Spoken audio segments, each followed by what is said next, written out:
You see one of the Gajakandas soldiers kind of comes out with like bright, almost fluorescent yellow face paint that's like pressed across the face in this almost like diamond grin appearance, and has this large flag that starts white and then just goes to a red umber. It looks like blood dripping across it, and just drags the pole that's attached to through the dirt, creating a line across the way. And as it does, the crowd gets louder and louder. The gems within these mechanical beasts begin to hum and burn louder and louder, the light kind of shining on the ground and like causing the floor itself to flare up with blue around them. You can see some of the drivers are starting to shout and curse at each other, and Mad Dog, before things begin, goes over to the other side of drawing the line and holds the flag up. The flag whips down with a heavy sound, and everything begins to take off. The feet of the back of these giant machines begin to just dig in and push off at a sprint. Dirt and bits of clod and rock get thrown into a giant cloud behind each of them. You watch people in the sidelines at the nearby part of the starting line have to like cover their eyes from the dust cloud that immediately gets kicked up as all the vehicles just tear off forward. Everyone begins to just careen down the front of the road. You see the street stretching and winding in front of you. Chetney, you're up first. What are you doing? I'm gonna try and cut off the people to our left in a diagonal movement. The person in back looks down and pulls a switch, and you watch as a metal gate of spikes drops on the back, and the person who's driving ends up throttling off to make sure they don't end up jamming their wheel up into this like back set of spikes, and kind of holds them off at that point. This one right here is going to go ahead and take its rifle and fire it towards the driver on the front. The guy gets down and just ping, kind of ricochets off the front of the vehicle, while this guy in the back goes ahead and pulls up a heavy crossbow and aims it over the top of the driver at the guy who just shot and fires it. Like it gets shot with a bolt like right to the like lower chest area and kind of sticks out and gets down low, and you can see now it's reaching into a bag. So it's going to finish their turn. That brings us to Laudna with Imogen on deck. I never felt so alive. My eyes go black, and you see my morning veil that kind of almost starts to drape a shadow over the whole back of our crawler. So it's like flapping in the wind, and I go into my form of dread. These like long black tendrils of dark material that's somewhat sheer. Just that finishes your go. Imogen, you're up. And I'm gonna look at both the drivers of the cars next to me and say, "You should probably brake," and command them both to hit the brakes. Like, begins to break and stands there. That brings us back to the top. Chetney, you're up. We're gonna lean into this shit. I'm gonna try and slam into the left side. So you slam into the side of it, but it's a very heavily armored vehicle. Sparks go shooting into your face. FCG is like, oh.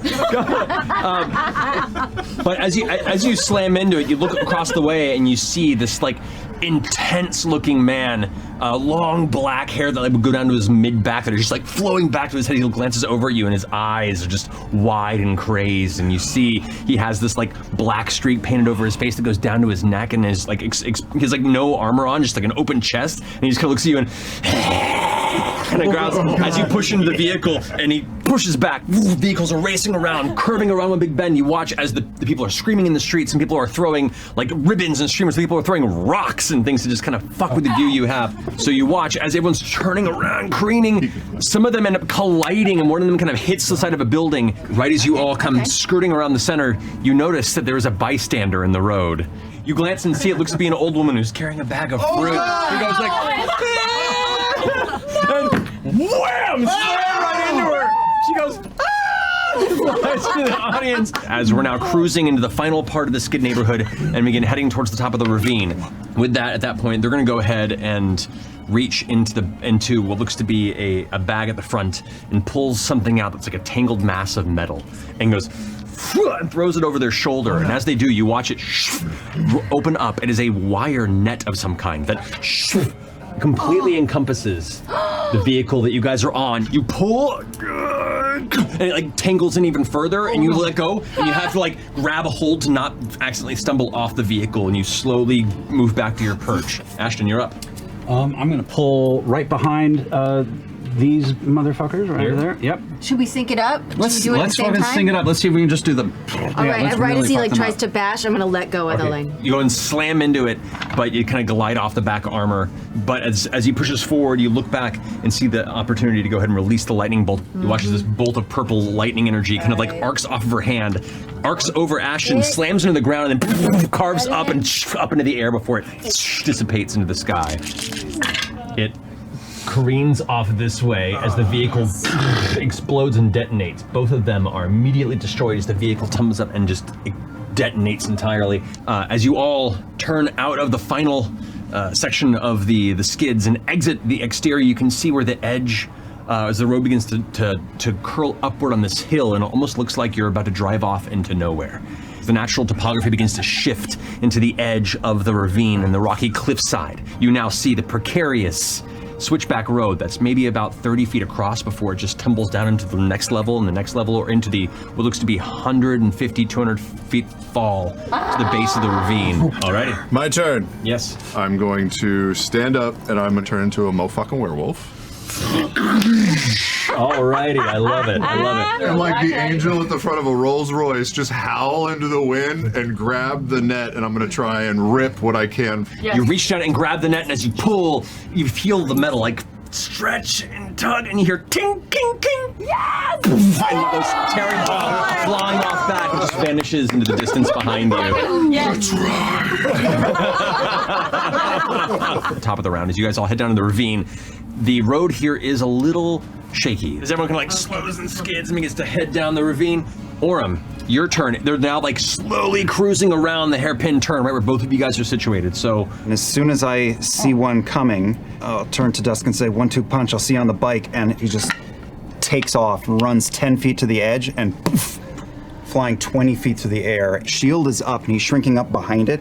Sword is sheathed, and this circle is just going, aiming at the driver's head. Air is starting to swirl around Orem, and when he closes in and gets a foot away, all the air goes out behind him with a gust, and I slam the shield with a push from that, trying to just battle ram this guy off the fucking bike. shield up in front, as you kind of begin to arc downward, you just barely look past the top of the shield, and you see the driver is not even paying attention. And it's like taking the turn and spinning it, big gritted teeth before they glance up at you. Eyes wide before slamming into them. It impacts somebody, manages to resist it. So you don't shove him off the side, but you are on the vehicle. I'm gonna hack at his ankles. Yeah. Go for it. He falls down in the middle of the seating arrangement in the center of the crawler. Starts to try and start getting back up. And I lift my shield up like this and swing the shield. You wham, like full on Captain America uppercut him with the shield, and he goes flying out of the vehicle, allowing you to then take the space of the cockpit. Oh shit! Though you are just standing in it with your shield and weapon out at the moment, staring at the guy in the back as the vehicle is like turning the corner.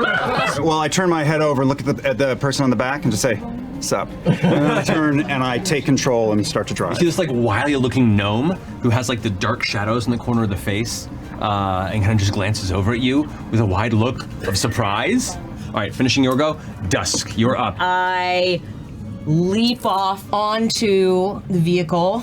As you fly forward and begin to go out for the vehicle, your leg kind of hits the front of the metal, and you just go rotating and spinning in the air, cartwheeling over the front of the vehicle.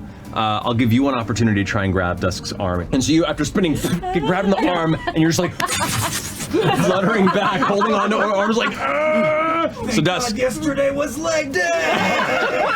Top of the next round, as you all come down the switchback, as the final bit of the ravine, the second hairpin comes around, it curves in towards the cliff into an interior of a dark, lightless cave. You have very limited vision, and already you can see all matter of rock columns and stalagmites cruising by. Now, in the middle of the darkness, that brings us to FCG with Orem on deck. For my action, I will cast light and turn on my eyes as two headlamps at the front of the vehicle. All of a sudden, the space around you begins to light with like a projection forward to kind of reveal the path in front of you. And as it does, you now see that there are bones scattered all over the floor here that you're like driving over and breaking. Why? You turn the corner, and in a split second, you see other light sources, like these green light sources, like a number of them. And right as your headlights come across it, you see that they're all from one creature. As a massive beast leaps out in front from the side of the cavern. As it's running, it kind of leaps in the air, and then the back of it kind of spins, and as it whirls, its tail whoosh, whips around. Okay, you take 16 points of slashing damage as this tail spikes kind of streak across you and then arc over to the rest of the vehicle. Lana, so that'll be 16. You also take 16 points of slashing damage. Ashton, 8 points of bludgeoning damage. And then Orem, 16 points of bludgeoning damage. All right. Orem, you're up. Okay. He's reaching down into his back of his boot and he pulls 2 daggers out. And I'm just going to throw them at the same time.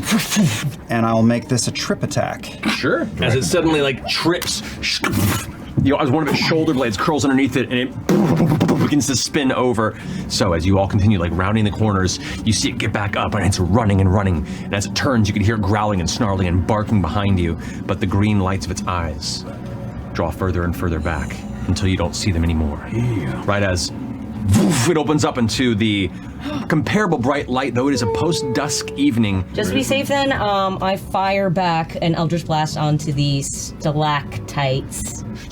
You slam the bottom, or the base of the other one, and it falls right as you begin to see the green lights begin to re-emerge. And it slams onto its back and head and shoulders, and it like streaks into the ground a bit and stops shaking its head, stunned by the moment, giving you guys an even further lead. You pull back up towards the end of the climb of the ravine and then head back into the back side of the skids.